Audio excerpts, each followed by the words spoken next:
So we're coming to you live from Parliament, and it's where the action is going to be. And we have to say good morning to you, Kwejo and Benis in the studio. It's been some great interaction so far. And of course, this is the channel to be, the channel that is going to make you stay glued and give you the right information. All the previews are going to happen here. Myself, Mama Vioso Abwaje, we're all here, and Joseph Akable. Good morning to you, Mama Vi. How are you? We're good.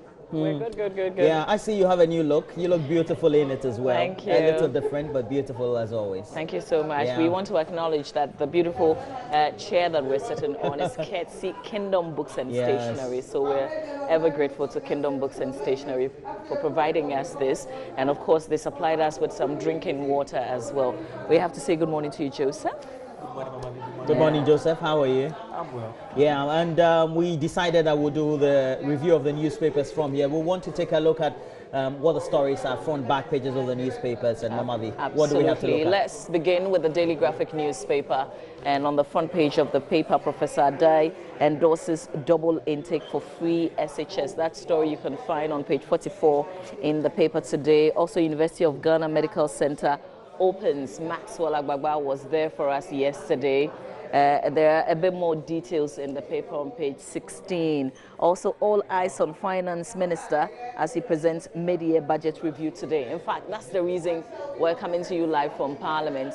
And this is different because last year it was just a statement that was read in the House. Definitely. Yeah, but this year we know that it's been characterized by a lot of speculations. A lot of people also believing that there will be some increment in VAT, even though it's almost certain that that has been ruled out, right? Yeah, definitely. We're told, especially from the sources and the grapevines we have from within government, that, well, maybe they may have been toying with the idea, but perhaps resonating with the market and also trying to get to have a certain feel as to what the feelings are of the ordinary Ghanaian. This may not be the right time at all. Okay, so if you look at the story that the graphic has, which is by Mabel Akubanase in Accra, somewhere it says the build-up to the presentation has been one of mixed expectations. So across segments of society and especially in the media, there have been heated debates as reports have suggested that there will be tax increases. Economists, political commentators and politicians have speculated that the value-added tax rates will go up from 17.5 to 21.5%. The national health insurance levy will see a rise from 2.5 to 3.5%, while other forms of taxes are expected to see a jump to meet rising government expenditure. And yesterday, if you paid attention to Newsnight on Joy FM and Top Story as well, you would have realized that some kind of revelations coming out from the National Health Insurance Authority. We know that they don't have enough money, right? They're asking for a lot more money.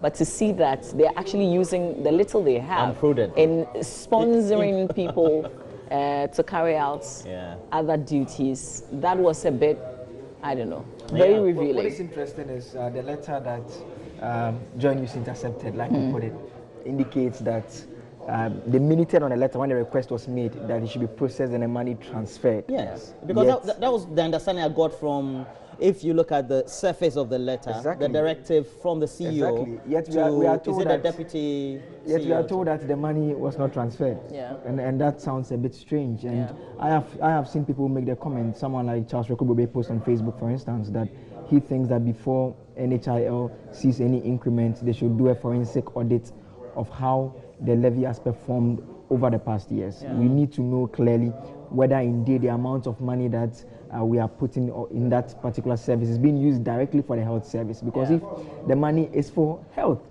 that's true. If it appears that more than 70% is being used for other functions rather than the health of the people, then clearly we don't have any reason to want to increase. But we don't even have to use any percentage at all to do other things other than I think if it's insignificant, it's okay. I mean, to say that a deputy majority leader is going on a training, a course, and you need $8,500 from the NHIS. I mean, but why settle living on the NHIS? It's an agency under the health ministry. In fact, we know that she doubles as the Minister of State in charge of procurement. That letter could have gone to the procurement authority. The procurement ministry itself. I mean, it's a ministry. They can source for funds if it's necessary. I'm wondering why the National Health Insurance Authority, that is what again beats my mind. But they are saying that the money has not been transferred. That is what they want us to believe. I mean, it's fine. We need a lot more than somebody coming out to say that, in the end, it was Parliament that actually paid that money. It wasn't the NHIA. Because what we've seen suggests that there was a process, there was something. I mean, they were on the road to giving the money out. What we've seen suggests it's a process. What also we've heard also seems to suggest that apparently it's not a one-off request to the National Health Insurance Authority management. Apparently, it may also be happening same time or simultaneously. We should be worried about that. Because in the market out there, for the ordinary Ghanaian, is about how we can balance growth vis-a-vis what also could be available for ordinary businesses, and even especially when we have the banks into sharp focus, whether they can make the facilities to be available for businesses who want to be, whether they're startup or they're continuing, etc. So the bottom line is, can there few things around them that the economy is being managed in a way that the value for money, prudent management of resources are a trump card of those who have been put into offices. And that is the responsibility also as media and the ordinary Ghanaian to be questioning. Well, we wait to see. I'm sure that Adrasafo would certainly speak on this matter sometime. That. Maybe. Well, maybe I want to believe that she will. And it will definitely, it will definitely dominate the airwaves once there's an announcement of an increase in the levy to the NHI. It means the NHI will need to come out clearly and give us the specifics on whether indeed they transferred this money or not, and what they intend to use the subsequent funds. Especially this week, we heard the boss of the NHIA come out publicly. In fact, it was more like a public campaign.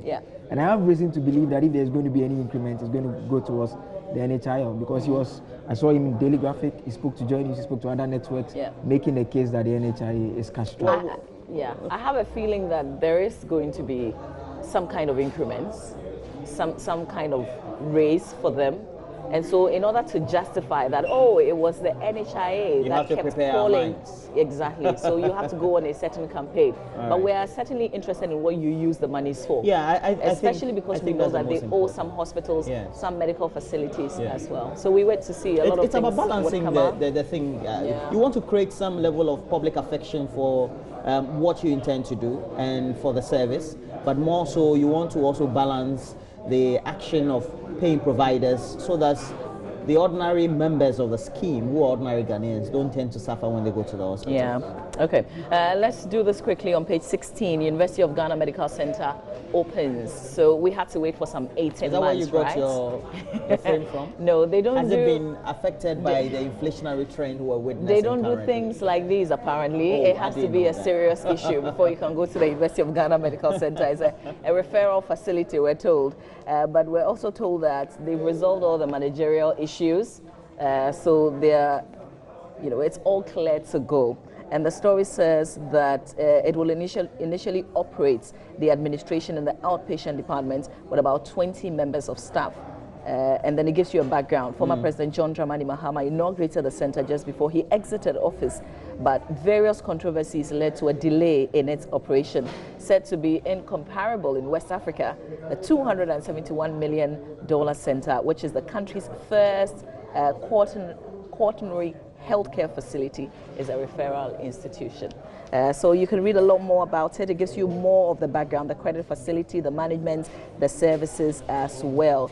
And right under that story on page 16, you have a Aswasi youth protest killing of peers by police. So some enraged youth at Aswasi, a suburb of Kumasi, yesterday went on the rampage by burning lorry tires and blocking the main road leading to the Menshia Palace in protest against the killing of 7 of their fellows by the police on suspicion of being armed robbers. We know that relatives of these people and friends are disputing the claim. They say there were no armed robbers at all. There's a bit of history to this story. I don't know whether you recall, about 3 months ago, there was a similar incident at Asawasi as well. The same place.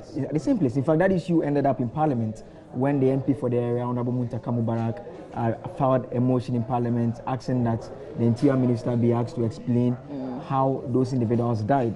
The Interior Minister did come and provide some answers to them. Those were 2 people who had been arrested by the police. They were helping the police to identify their colleagues who they claim were part of the gang. I think I remember that. Then they shot down those individuals. So that is the bit of the history to it. It appears that the youth in the area, they don't seem to trust the police very much, and they feel that the police tend to shoot them down when they want to. And in this case, you have 6 people. I mean, I have heard security analysts... 7 of them actually, okay. So I have heard security analysts say that the police firing too much. I mean, should the aim not be to try and apprehend the robbers and let them face justice? Yes, I think that, well, even if we have a spate in the increment of crime, the responsibility of the police is to make sure they follow their code and guidelines by which they tend to effect arrests or combat crime. And if people are being arbitrarily or indiscriminately gunned down, that is not the way to go. Yeah. Because one of the main tenets, or perhaps the fulcrum around which the police operate, is to be civil with the public.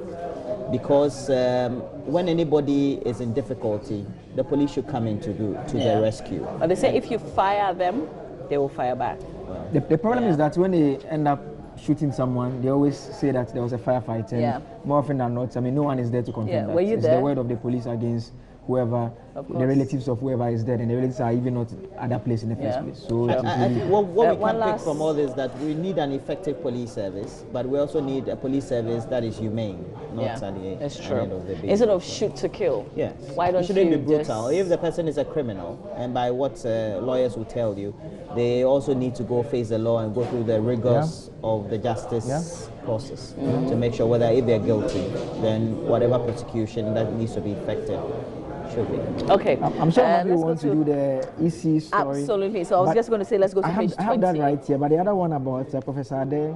Okay, that story is on page 44 in the paper. This is an interesting story. He's saying that... He hasn't read the caption. She hasn't read it. Which I have. Yeah, Professor Ade calling for double intake. So, you know, for the universities... He owns a school, right? Yes. He takes double intake. It's not a public school. He's talking about the public schools. So you know, for the universities, they have the sandwich program at Legon. They have the distance program. So you have some students, they come for the semester. They went there on a vacation. Another crop of students come to use the same facilities. They have benefits of the same lectures. Even the weekends. Exactly. So that is the kind of suggestion. Some cohorts. That is the kind of suggestion he's making in this particular story. He's saying that we can have that model. So that we don't have the 3 terms that they have currently. You can have maybe the semester model. So I agree with him. Some group of students go for the first semester, then the other group comes for the second. I agree. And the advantage, he says, is that there will not be pressure on the facilities. So instead of having 80 students in a class like we are seeing in some schools now, you can have just 40 students where the other 40 come in when the others are on vacation. Okay, but what it means is that you're employing a lot more lecturers or teachers. So you're doing double salary as well. You're paying more, Overhead you're paying more. So there's a lot more that goes into this. And there'll be a strain on the facilities. Yeah, it sounds easy. I think I like it. Almost like a sounds sensible, kind of system, actually. Flexible. But I doubt if we'll have the kind of... He made reference to his Gimpa experience. You know, he was at Gimpa for a long time. He said initially when he started... I think they started all this about the sandwich, the weekend. Yeah, he said in fact he faced stiff opposition then. But he went through with it, and now I think I agree with him. Sorry for my outburst at the beginning. Hang on, but free SHS... But you should do it in the school. But remember also that free SHS, people are not paying. Yeah. It's government that is paying, so it's different. Yeah. If you take a private institution, you can say come weekends or come evening school.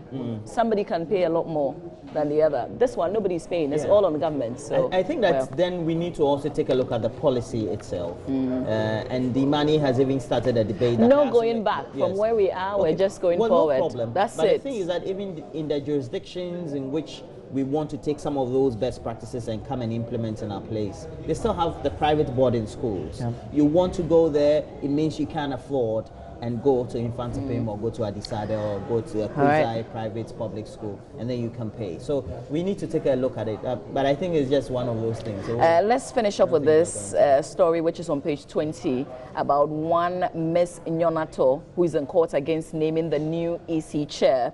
So it says a Ghanaian, Miss Fafali Nyonato, who is in court to challenge the removal of Miss Charlotte Osei as the chairperson of the Electoral Commission wants the Supreme Court to stop the president from going ahead to appoint a new EC chair until her substantive case is determined. So she filed a motion on notice for interlocutory injunction to restrain the president from appointing or swearing into office a new electoral commissioner until the final determination of the substantive case. The substantive case will be, which was filed on July 3.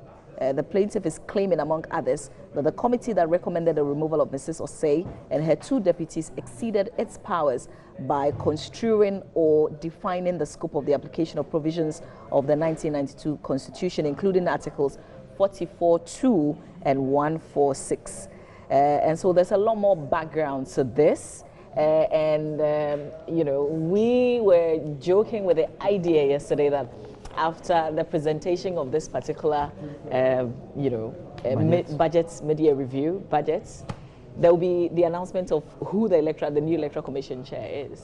So I don't know whether this stops anything at all. We've seen a certain scenario play out prior to the appointment of the special The prosecutor. SP. Yeah. The thing is, the position of the chairperson of the Electoral Commission and the other two deputies are vacant. And what the law says, whether there's an injunction or not, the president has the responsibility to, unless passed. In fact, I heard the Deputy Attorney General, Godfrey Deboadami, say that, I mean, as far as they are concerned, there's no legal impediment restraining the president from performing a constitutional function. There's not. Yes, so unless, but more importantly, I think the Supreme Court should be interested in dealing with this matter early. We've seen instances where people file cases and sometimes it is heard long after the event they are trying to block. Yeah. So this has been filed. I mean, we know here it has been filed. It means that the documents are with the court.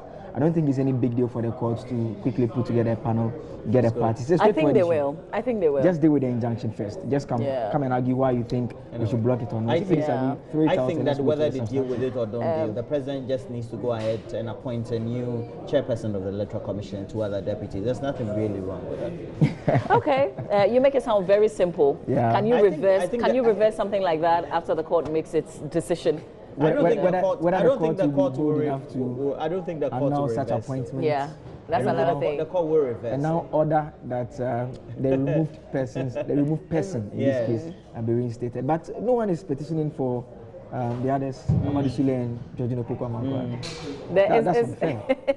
So you go ahead. You're also a citizen of Ghana. Yeah. Perhaps maybe they have no interest groups. Okay, so that's it for the Daily Graphic newspaper. But I see that the Daily Guide actually pulls a picture of this lady who's in court. Yeah. So it's on the front page of the Daily Guide. Yes. That's Fafali. And the headline says, okay, well, they say that's Fafali. Okay, so. Yes, that according to the Daily Guide. I can't confirm, I don't know where. So it says, girl seeks injunction over new EC. So I hope I got that right. Yeah, she sure did. Okay, Spew Fights campaign boys also been reported by the Daily Guide. And why Charlotte Osei was nailed, no document for $30 million new EC office. Police defend killing of suspects also been reported. And Finance Minister presents mid-year budget review. That's happening right here in Parliament. I think all the stories there are predictable. Center spread? Let's see. Roland's favorite. That's my favorite. Nothing there. Nothing there. This is it's been sorry to disappoint you. It's been bought. But again, we have to inform you that we're coming live from Parliament, and we know that the Finance Minister will be appearing before the plenary or the House to give them a review of government's financial statement, how we've been spending our money per the allocation and the subsequent approval of the Parliament, and how perhaps we can do a review of what the budget is per the expenditure patterns, and then also how we can rack up or increase the revenues, etc. So, you know, the main budgets essentially were projections, right? So now we have actual figures. So we want to see months. Exactly. So this is the deal. Well, maybe near 6 to, months, not really 6 months. Are we being fair to the Finance Minister and government? This way, the conversation has always been about possible increase in taxes. Yeah. But have we thought of whether government is making the revenue that they set out to make? We know that last year they failed to meet their revenue targets. I mean, they estimated as much as 41 million cities. They ended up with somewhere around 30 million. Now this time around, they've estimated 51 million. So one thing that we should be concerned about is how they are getting the revenue to undertake the things that we expect them to undertake. We want to see roads, We want to see free SHS paid. Yeah. 2 streams of students are coming in now. So mid-year, we should be worried about that. So not just about how we remember also that we didn't anticipate. Remember also that IMF is breathing on us. Heavily. So we're pleasing IMF as well, and we're trying to please the people that we made so many promises to in terms of government. So we'll see. They know where they are. Here.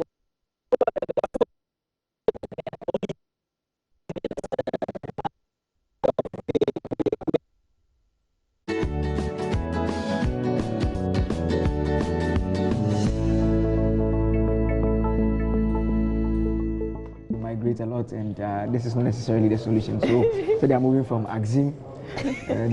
I was surprised that he did that analysis. But there's been a comprehensive study, and I heard Professor Kwabna Yankson is a marine biologist, the father of Kojo Yankson, of course. And he had said he'd been doing some study from the early 1990s, and for the last 10 to 20 years, we've not experienced a bumper so-called season in August, September, as usually we would, or let's say 20 years before. Because we're not allowing the fishes to birth? Well, I don't know. The thing is that I feel that we're not regulating our waters very well, because the people who are the perpetrators of these acts are not the canoe fishermen, etc. Yeah, the people who come from outside. They use the petroling methods. But there's one thing that the canoe fishermen are guilty of. You know, the nets, they are supposed to use the bigger ones, so that in terms of when they throw the nets into the sea, they only pick up the big fish that but there's a reason why. Because they've not been getting catches over a period. Yeah, so they end up using the tighter nets, and that is illegal. So they end up, that is why it even makes the close season more important, because the guys are picking everything from the sea. They are picking the fingerlings and everything. I don't think, because anyway. Okay, so other stories on the front page of the BNFT. Paperless ports saves government's blushes, revenue to increase by 30%. It has a photograph of a smiling Vice President, Dr. Bawumia, talking about revenue increments. Says the recent review of the paperless port reforms, which has seen a reduction in the number of agencies undertaking joint inspections, is expected to lead to a 30% growth in the government's revenue from the ports by the end of the year. So some good news there. There's this bit about the CD2. We are told that our IPO not to blame for CD's woes. That's coming from MTN. I've heard people complain that due to the IPO that MTN is doing, a lot of people are buying shares in it. Rather, if people are buying, the money should be coming in for some time to stabilize. The problem is that they're saying that the money is not staying in the country, because obviously the owners are not. It's not Ghanaian. But isn't that stretching the argument a bit too far? Yeah, I think so. The company is responding. They're saying that is not the case. No, but one of the fundamental issues is that the U.S. economy has been picking up. The dollar has been gaining some strong ground in the U.S. and mainland Northern America.